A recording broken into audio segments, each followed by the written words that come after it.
It's funny, people actually thought they were going to get away with how they treated you. People actually believed that somehow they were going to be able to get away with the years of jealousy, envy, misery, and all out toxic way they treated you. Some people really believed that you were that girl that could be messed with. And when they realized that you came out on top and that you're actually doing better than expected, they will have to answer for how they treated you. People who often seek to make other people's lives miserable, people who have maybe made your lives miserable over time. Have you ever noticed how they suddenly one point were up here and now all of a sudden they're at the very bottom? These are often your people that have a lot of popularity in the world. They might have a lot of people who look at them in a certain light, but their inside, their character, the way they are, it's very nasty, it's very messy. And it's something that only people with discernment and wisdom can really see. See, people like this, they are masters at disguising their misery, their jealousy, and their all-out wickedness before people. These are often your manipulators and your narcissists who know how to put on a show for the masses, but behind closed doors, they treat people horribly. You might have dealt with people like this. I know I have. These are your people who, everybody thinks well of. These are your people who, people say, oh, she's really cute. She's really nice. She does this. She does that. He has accomplished this. He has accomplished that. But behind closed doors, they're very nasty. And the people closest to them know the real them. Those people. Those are typically the people who thought somebody like you were not somebody that anybody else would take seriously. They probably thought that you were the kind of person who was so warped, so brainwashed, that other people would never believe what you said about them. But the thing is, you didn't have to fight that battle. Their nastiness, the way they treated you, and the way they were treating other people, that stuff came to light. You didn't have to do anything. And that's one of the reasons why I believe that you really don't have to fight your own battles. The way I believe that your enemies will absolutely become your footstool. Meaning, those people who try to put you under their thumb and try to somehow control and manipulate your mind and your emotions, those are the very people who will have to answer to you one day. Those are the very people who now think they're up here, but because of their lack of humility and their lack of self-awareness and their nasty character, will soon realize that they are not as great as they think they are. These are your people who typically try to put other people down and keep other people in their place. You might have dealt with people like this. People who try to tell you that you're not that girl, you're not that talented, you're not that beautiful, you'll never accomplish anything, and because of where you come from and who your family might be, you won't be able to do anything in life. But what they realize, or what they don't realize, is that the way I see it, God typically works in favor of those who are like the underdog, those who are people who might not be revered in the world, but those are the ones that God uses to make the most impact. And I promise you, this is not a preachy message. This is not a spiritual message. But when it comes to jealousy, envy, narcissistic behavior, all of those type of toxic personality traits, those things have a spiritual root. And when people like that come at you and try to make your life miserable, they are only destroying themselves. People like that, those are typically the ones who, at the end of everything, they end up working at your business. The one that they said you could never start because you're not smart enough.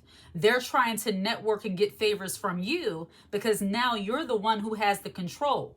And ultimately, I'm not saying that in a conceited or braggadocious way. Ultimately, the way I believe, God has control. But these people were often the ones who acted like all the power, all the control was in their hands. They had that they're going to need me before I need them mentality. And when the tables turn and they reap what they sow, or karma, as some people say, comes around, that's when they're like taken aback. They're trying to figure out, What happened? How can this be? She's beneath me. And we all know those kind of people. Those kind of people who think that their stuff doesn't stink, that they're perfection, and that life does not happen to them. And because of it, life happened to them. And now you, the one they put down, is now the one in charge. Have you ever been in an environment, maybe a work environment, maybe you went to a class reunion, maybe even in your family, where you were once that girl that people look down on? They say, you come from the hood, you come from here, you come from there, you're nobody, that's so-and-so's daughter.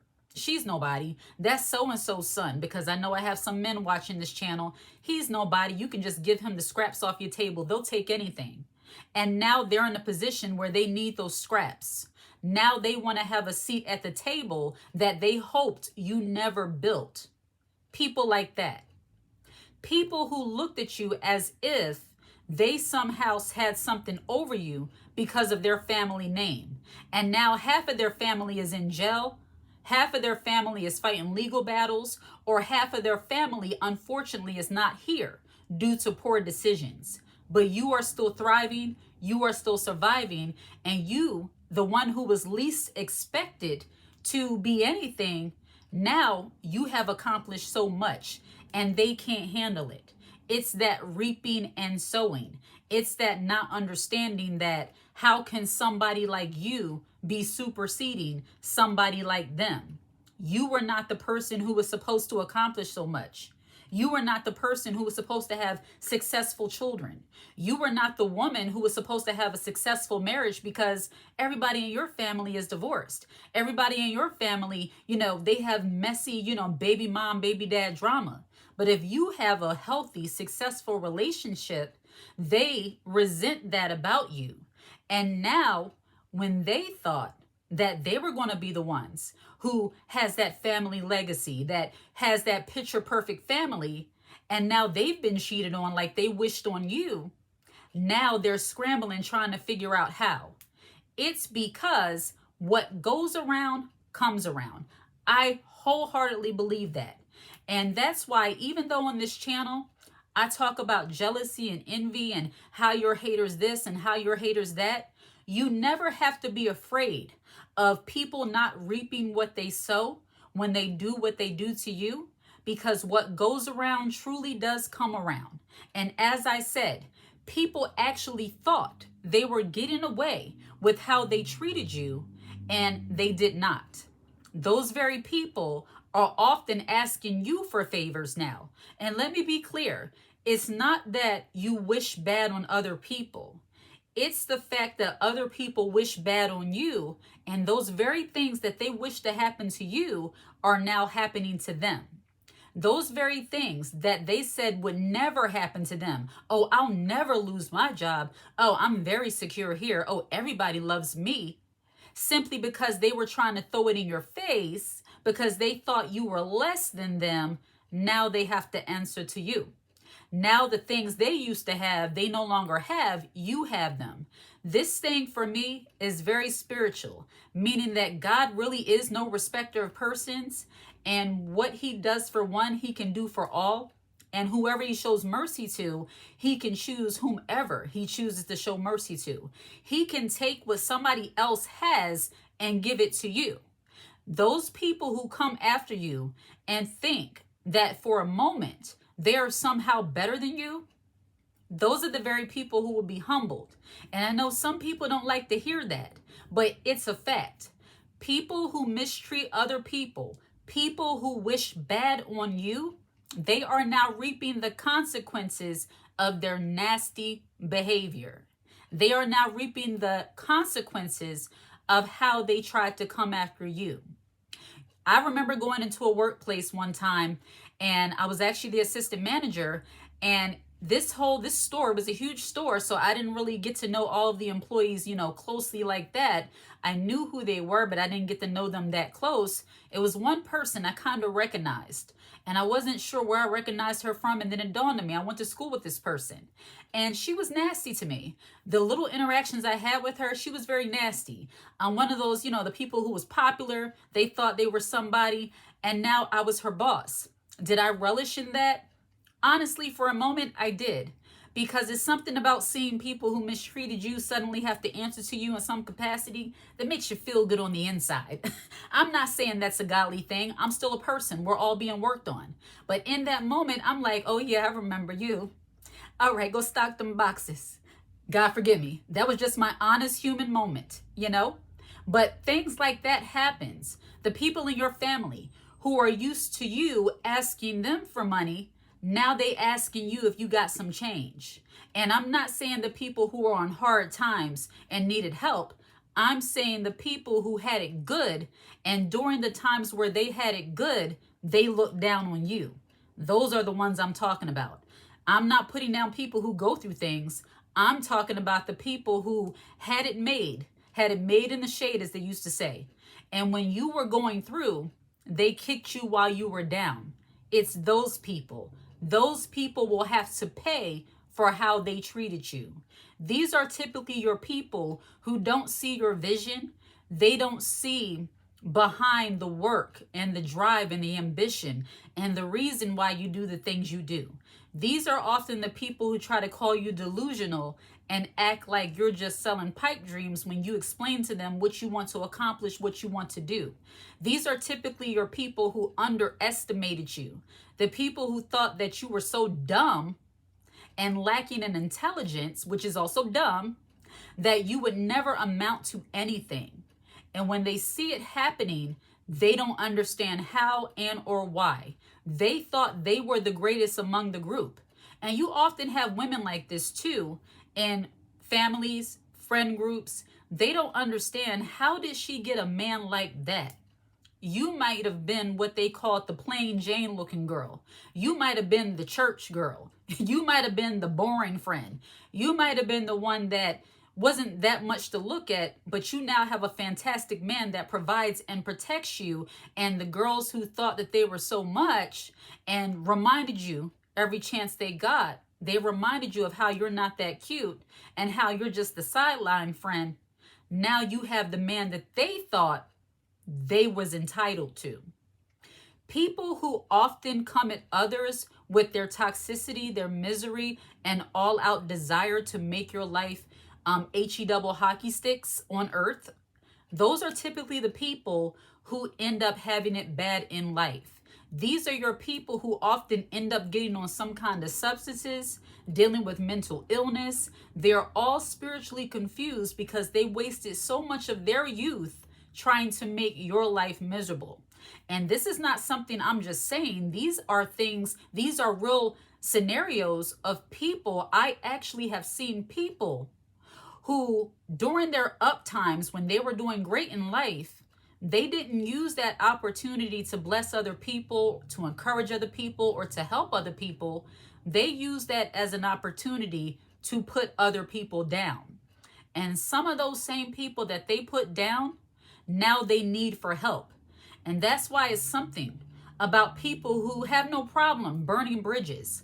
I'm not saying you beg to get back into the good graces of people when they've done you wrong, but I mean, when you're up, do things that are in alignment with people who are up in life, meaning have class, have decorum, treat people well, think well of yourself, so that way you're not tempted to put people down when you are up. But those people who had it so great in life when you were down, or where they perceived that you weren't doing as good as them, and they kicked you while you were down, now they're being kicked. I truly believe that God makes your enemies your footstool. People who thought that you could never build a business, people who thought that you would never have the resources or the influence or the network, the support system that you currently have, because they just looked at you like you're a nobody. Now those very people are alone. Those very people wish that their character could have kept them in the spot that the opportunity gave them. But a lot of times with people who desire to make other people's lives miserable, they might have a lot of opportunities presented to them, but because they lack character, because they lack empathy, because they lack good old self-awareness, those very opportunities was taken away from them and given to you. So fighting your battles for a woman, for a feminine, wise woman, you don't have to do any of that. You just sit and wait. You continue on your life as normal, and your enemies will soon begin to fall. I know exactly what I'm talking about. Those people who are in your way, trying to make life hard for you, God has a way of getting them out the way. I have been in many work environments where I was dealing with the workplace bully, dealing with women who were trying to make life hard for me at the job, dealing with some men who actually were trying to sabotage me because I was doing too well at the job. 2 weeks later, they're gone. They got another job, or either they got fired. A month or so later, now all of a sudden this person is gone for whatever reason. This person is no longer with us. It's like God does not play about certain people. And once again, this is not a preachy message, but these toxic traits like jealousy, envy, toxicity, people who try to make your life miserable, this stuff has a spiritual bent. And God does not play about you. God does not play about me. He will move some people out the way who are trying to make your life miserable. What goes around comes around. You reap what you sow. And if that karma, it all is related. It means the same thing. What goes around comes around. People will pay for messing with you. So as far as jealous people, envious people, haters, you don't have to fight that battle. You keep being great and striving toward the things that you want to do, and your enemies will soon become your footstool. They will soon fall. And you will soon realize that the very people who were trying to deter you from pursuing the things you want to do in life were actually the people who were afraid that if given the opportunity, you would crush them to dust. All right?